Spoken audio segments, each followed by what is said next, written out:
International Women's Day. I'm your host, Jessica Reeves, COO of Anaconda. In honor of all the women around the world, we wanted to sit down with a few of the strongest, the bravest women in the tech space to get their view on the journey that they've been on. So here in the room, let's do some quick intros. Angela, why don't you go? Hi, I'm Angela Pierce. I'm the president and CFO of Anaconda. So happy to be here. Awesome. Iris. Hi, I'm Iris Baron. I'm from IBM, program manager for the COO office in IBM infrastructure. Long title, sorry. I love it. Judith. Hi, I'm Judith Jacobson. I am a global account director over at Madison Logic. Glad to be here. Leah. Hi, everyone. I'm Leah Silen, and I'm the executive director of NumFOCUS. Amazing. And last but not least, Katrina. Hi, thank you, Jessica. Thank you for having me here, Anaconda. My name is Katrina Feliciano-Stoddard, and I am the AI product manager for our data science workstation at Intel. Very cool. What I love about this, it's so cross functional and just various parts of the company and the org. Great. All right, well, let's get to it. So my first question is just, how did everyone get into their said profession in tech? I'll go first. So I was working at a big bank because I'm a finance person. And I said, I'm really tired of giving people money to go build a thing. I'm going to go build a thing. And so I jumped off and went to, I always say I went from the largest bank on earth to the smallest company on earth to a company that was an internet startup back in the aughts. If anyone was alive back then. And that was my first foray into tech, and I've never looked back. So it's been great. Amazing. Amazing. What about you, Judith? Mine was kind of by accident. I was a PR and communications major at the University of Texas here in Austin. And I was like many college seniors that just was trying to figure out what my path was and what exactly I wanted to do. And Microsoft was recruiting on campus, but they were only recruiting from the business school. And I had a business minor, but my major was through the communication school. And this was back in the day of like paper resumes. And I just put my resume in a box at the business school and I got called. And I never, of course, said that I went to the business school. When I interviewed, I said I was a student at the communication school, but I went through the interview process and just loved everything I had heard throughout that journey at Microsoft and started my career there. And that's been my whole career, has been in tech. Awesome. And what a huge company to start with. That's amazing. Exactly. Yes. It's a great college hiring program. So I was very lucky. Iris, what about you? So my background is engineering. So from early age, I was clear I'm going to engineering. I did electrical engineering, Technion, computer science, MIT. Path was clear. And I think, and I worked many, many years in software development, hands-on, doing development, leading team. And somewhere around 10 years ago, I decided to move more towards business. And I started working more first with clients with technical advocacy and later business development, product management with AI. And I think it's a path for me, it's a journey. And wherever there is new interest, new opportunity, I'm moving on. So I did product management, chief of staff, and now in operations. So I think it's an evolving journey for me, Very cool. Very cool. And do you find that you get more respect in your role and that you were an engineer before? I think many cases, yes. I don't know if respect is the right word, but yeah, people appreciate it. And I feel I can speak better the language, especially when you work in a technology domain. I think that comes very relevant no matter what role you're doing. Got it. That makes sense. What about you, Leah? Yes, I did not have a background in tech, so it was very new to me. But I did have a background in community building and also working in the nonprofit sector. So one of the founding board members of NumFOCUS, back when it was just had been newly organized, or I'm not sure organized is the right term, when they decided they wanted to start a nonprofit to support open source scientific computing projects, knew I was looking for a new position in the nonprofit sector, and let me know about the position. And it seemed like a challenge, but an exciting challenge. And I accepted it. And yeah, just very quickly developed a passion for the community and the work. And yeah, and still here 11 years later. Wow, it's been 11 years. That's awesome. What about you, Katrina? Yeah, so like Judith, it was by accident. I went to college in Silicon Valley, and I started my career when Silicon Valley was just burgeoning, and this was before the internet. So I'm kind of dating myself, but it started around then.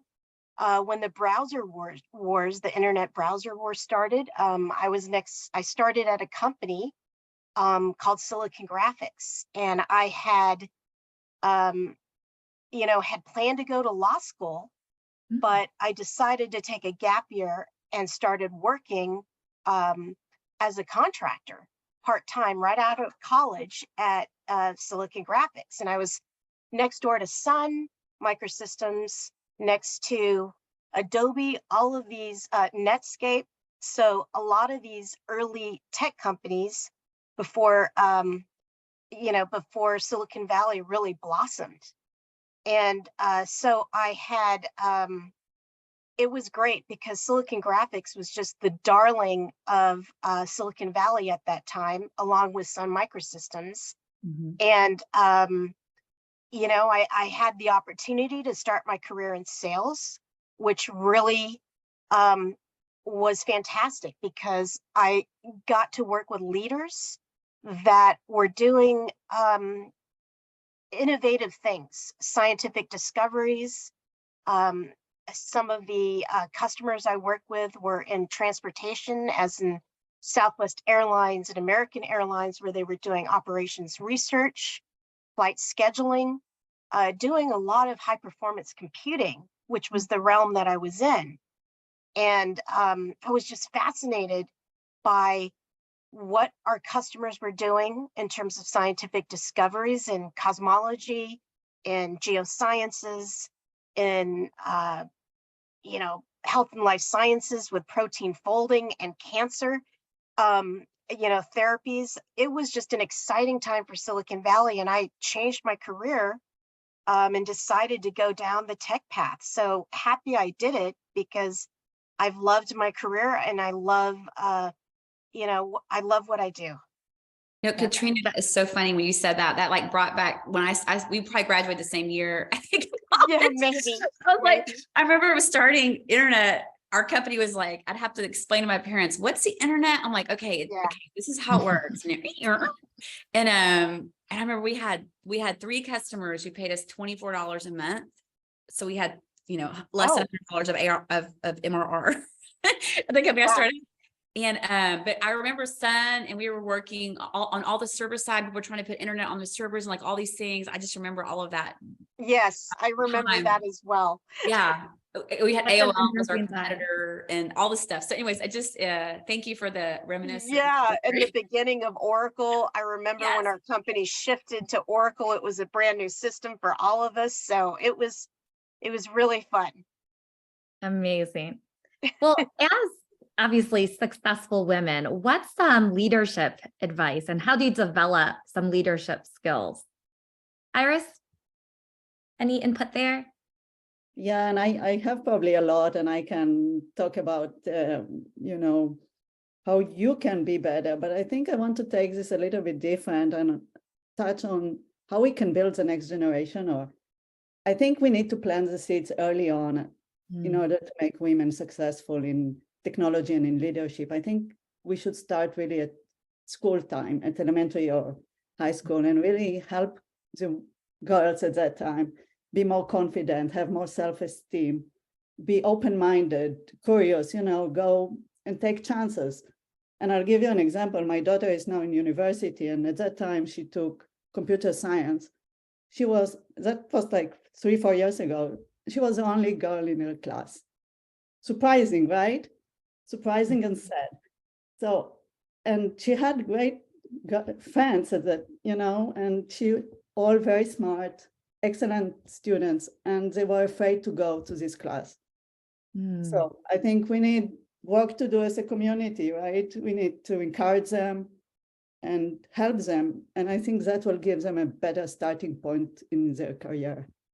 Wow, So, that's amazing. Just 3 years ago and the only girl in the class. That's something. Sad. Leah, what about you?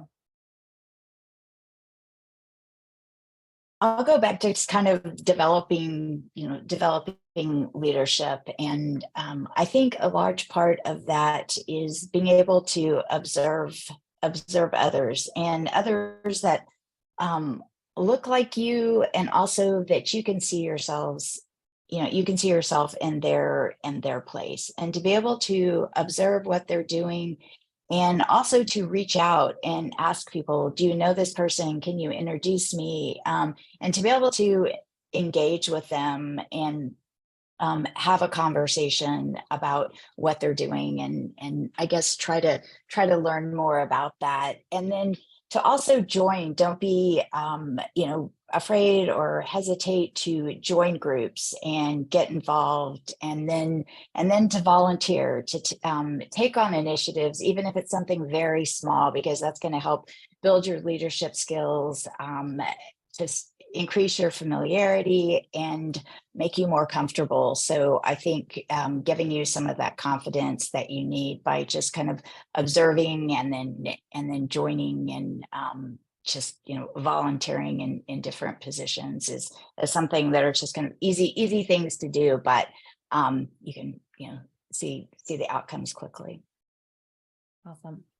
So we've all had obstacles in our career. I'm curious, what are some of the biggest obstacles as a female leader? Yeah, I was thinking about the prior question too, and it kind of folds into this, where I feel like throughout my career, I've definitely, like you said, Leah, tried to find people that I look up to and that I can see myself growing into. And that's really how I've developed a lot of my leadership skills, is especially looking at other women that are further along in their careers and that I can learn from and learn how to be like that, or maybe not be like that, but really women that lead as an example. And I've had a lot of role models. I think as it pertains to obstacles, that's been a big one for me, is to figure out how to balance. I know it's very cliche and talked about all the time, but like really how to balance work and career with family and, being good at all of the things. And so I would say that's been one of my biggest obstacles, was to learn how to have that balance. And I don't think it's ever really perfect, but how to strive for that balance.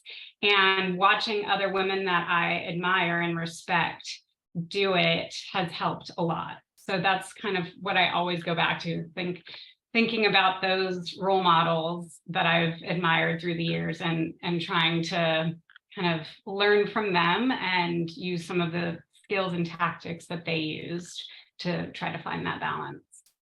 Yes, balance is very hard for sure. No joke. We can all probably agree to that. I think for me, early in my career, so I'm finance, right? Probably similar to Judith's sales. I'm finance. So there were many times when I'd walk into a banker meeting and there was 300 bankers, and I'm like the only female, the only one. And I was young and I'm short. You can't tell, but I'm a kind of very person. So it was even more when you're 20, whatever, it's kind of intimidating. So I think what I had to learn earlier in my career, and I was how to I don't want to say stand out, not the right word, but how to be strong in those rooms. And I say rooms, virtual rooms, whatever rooms, to be strong in the room and be able to hold my own and not be not feel intimidated or nervous, or like maybe I didn't know the answer to something, or I shouldn't speak because someone else knew the answer more than I did, and I should just wait my turn. It took a lot, because I think a lot of times, just like we already talked about, I think it's harder. Women are sometimes raised that they grow up a little more nervous or not as confident. And so it took a lot early on to learn to be strong like that in a room full of men. And now there's less men, there's more women in the room, which is great. And so when I was younger, the way I kind of got through that was I would look to women that were already, and there were a lot fewer of them in executive roles, so few of them, but they were very tough and strong, and a lot of them very tough. And I would look to them and take cues and say, okay, that's my mentor. I'm going to do what Maxine did, or what, like I had mentors, like I did what they did, or I learned, and I learned to speak up first. I always have a rule: if you're in a room and you're uncomfortable and you're nervous and you want to contribute, but you don't know how, I always say, if you just open your mouth and say 3 words, just open your mouth and say, I think, or what if, just put a couple words out there. And as soon as you do that, everyone will turn and look at you, and you have to finish your sentence. And it's a crazy tool, but I did that, which is crazy. So I'm like, I think, and people look at me and like, okay, they're looking at me now. Yeah. So I think those are some things that, obstacles, and kind of how I approached them as I got older in my career. So I think that's a really good segue into, being one of the few women in some of these industries, right? What feels different about, or if it does feel different, leading men versus leading women? If I can answer that, Jessica, so mine kind of dovetails into, so starting with, my personal journey and developing leadership skills. I really think it's so critical for women these days that are starting out their career to lead by example. Whatever role that you're going to be in, whether you're going to start in an administrative role, operations, sales, finance, being a data scientist, data analyst, or whatever, be the best at what you do. Develop the expertise, research, be curious, intelligent, be intelligent, so just by the act of doing, and you lead by example. But then the second step is to also bring others up, bring others up in your journey, and have that maturity to not only focus on your achievements, but also to help others. And some of the obstacles that I had, working with leading men is like Angela, I was often the only female in the groups, 1 out of 11 people, I'd be the only female, 1 out of 80 men in my group at Cisco. And so I think the challenge is that because I was so focused on developing my knowledge, my expertise, the insights, that I had no fear of stepping up and contributing my ideas, challenging existing opinions. And for a lot of men, or even women, they have certain, preconceived notions about the role of how should women be or how should men be. And so a lot of organizations where there was so much toxic masculinity, in which the men believe that women should play a certain role in their own personal lives, it was challenging because they didn't want that challenge to their opinion or to their perspective or to the solution.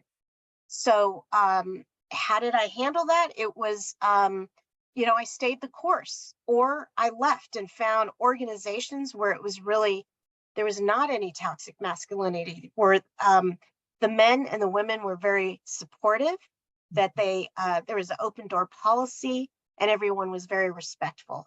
So that's how I handle some of the obstacles. Awesome. Angela, what about you? I know personally you lead a team with many men. I have a lot of male reports, right? The way I am similar to Katrina. I think you have there's often times when you've had to lead a bunch of men. And I take an approach of, so I think there's something really powerful in being a woman. We all know women have a lot of power, but there's something very powerful about what women can do in a conversation. I really believe that women can multitask better. I'm sorry, they just can. And so our ability to kind of think about different issues and processes and bring things together better, because we can see more dots connected, I think is a great strength. And I think when we're leading men, if we're able to show the connected dots very quickly, like to Katrina's point about the intelligence, like, hey, here's what I see, here's a vision, here's how I think it's going to work. I think you gain a lot of support. Mm-hmm. And then I think you have to, I think that women have the ability to bring the heat in the room down. There's conflict. I think women can bring conflict down. We bring the conflict sometimes. Let's be honest. I know I can. I've seen Jessica do it. I know everyone in this room can bring conflict, but we also have the ability to bring it down. And so I think that's a great power. And so when you can bring the temperature in the room down and you can connect dots and I think you can generally get people to respect you and get behind you. And then once you have one dude who will follow you, it's like they're like tribes. Just almost like, oh, okay, she's good. Okay, we'll follow her. So I think there's just this, and you can't be afraid. No fear, no fear. I'm not going to be run over and you're going to pull you're going to pull your ruffles up. I'm just going to say, I don't care about your ruffles. Like whatever, cock-a-doodle-doo, I don't care, and then, and I think that goes a long way too, like the no fear, which I think Katrina clearly has no fear. So I think. Yeah, No, I completely agree. I think not being intimidated by the field that how you are treated. I think that's a big thing. I think to me also, I think more on the previous, when I was technical, you go in meetings and first time and the reaction, you can feel it. I don't know, nobody told me anything, but you can feel they don't so much trust you or feel, I don't know, respect or belief or contempt, whatever it is, but they don't trust your professional skills. And, typically after a few minutes or a few discussions, it's over once they see you know what you're talking about, feel confident, and you do it well, right? But there's always this building up, and back to your point, don't be afraid to say what you think, show them and do it right. And then the rest is history, right? Look at all of you in this room. Yeah. Great. Now, to wrap it up, I'm just curious, kind of what advice would you give the next generation of female leaders? Leah, what about you? I guess it's somewhat related to what we were just discussing, but I think just recognizing the value of what you can bring to the table and understanding that not everyone's going to have the same skills, the same experiences, the same whatever it may be that they're bringing to the table, but that there is great value in what you have, and kind of knowing that at all times, and reminding yourself of that, before a meeting where you're thinking, okay, this may be a little intimidating, and to just keep reminding yourself of that value. And also, I think a huge part of leadership and just being a woman in tech is knowing that that it's okay to be flexible, that it's standing your ground and being confident is extremely important, but part of that is also the ability to be able to pivot and to be able to make the best of the situation by being able to be flexible. And then I guess the last thing is to make sure you're looking at things from all perspectives, and that you're celebrating diverse perspectives, and not just trying to look at it from that perspective, but also really understanding where the other person's coming from, and always trying to find that common ground. Yeah. Awesome. Judith, what about you?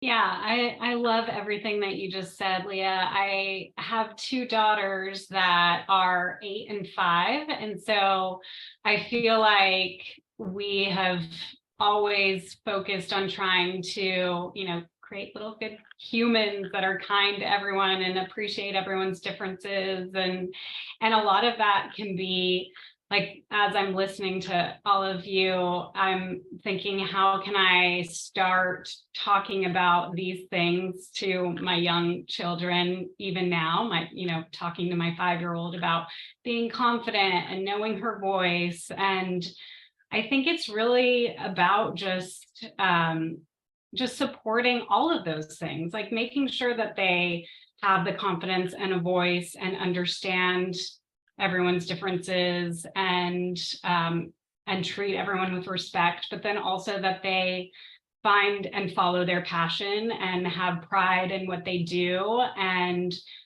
try out a lot of different things. So I know that's like every piece of advice one could think of, but when I think of these little children who we don't know like what direction they'll go in, I think it's really about giving them all of these tools to be good people in the world. I love that. Very similar to Iris, you say, start early. Yes, because it's a building block. That's all. Very true. Iris, what else? What other advice would you give? So there are many, but I think back to the confidence point, a little story maybe. Long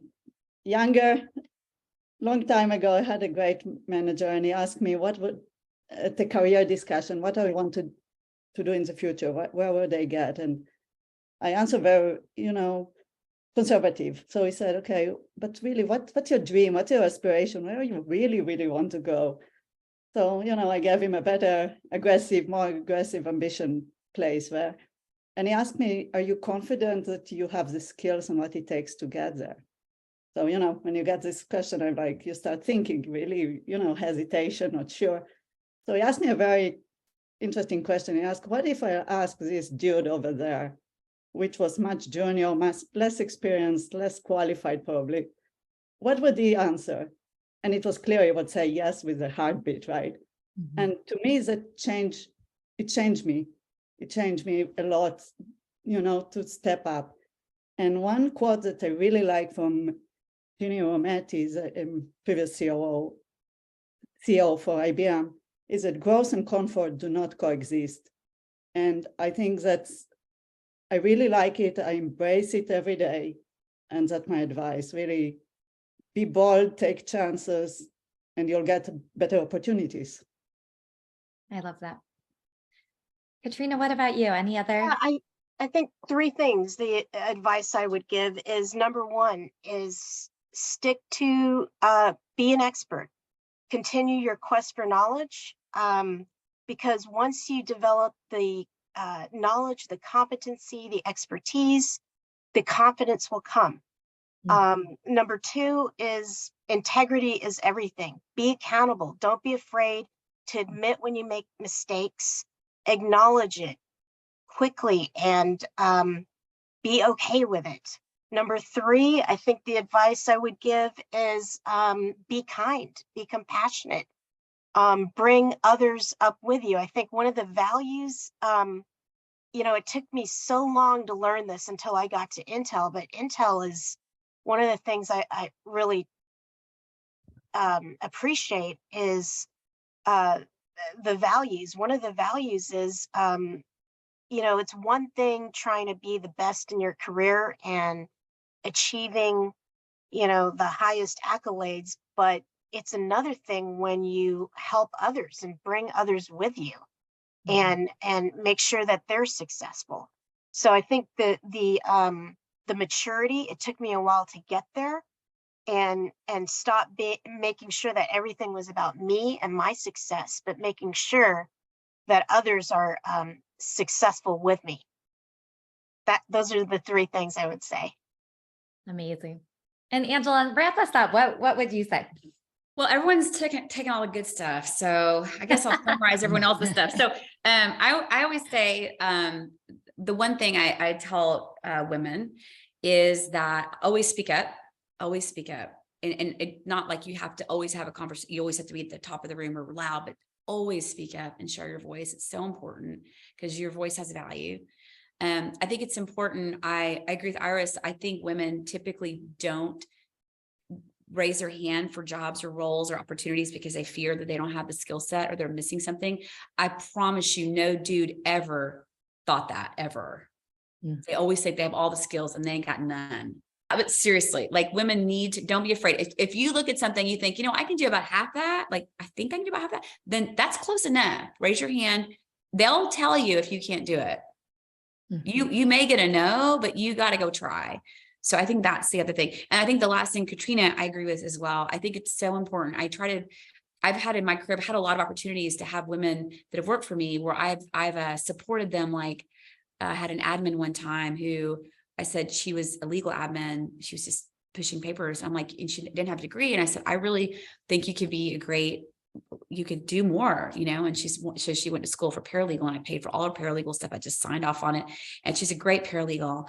And I've done that for other people who wanted to learn tax. I think bringing women up and finding small ways to lift women up, especially when you see a glimpse, like a little glimpse of potential and a skill they have, just lift them up and shine a light on it.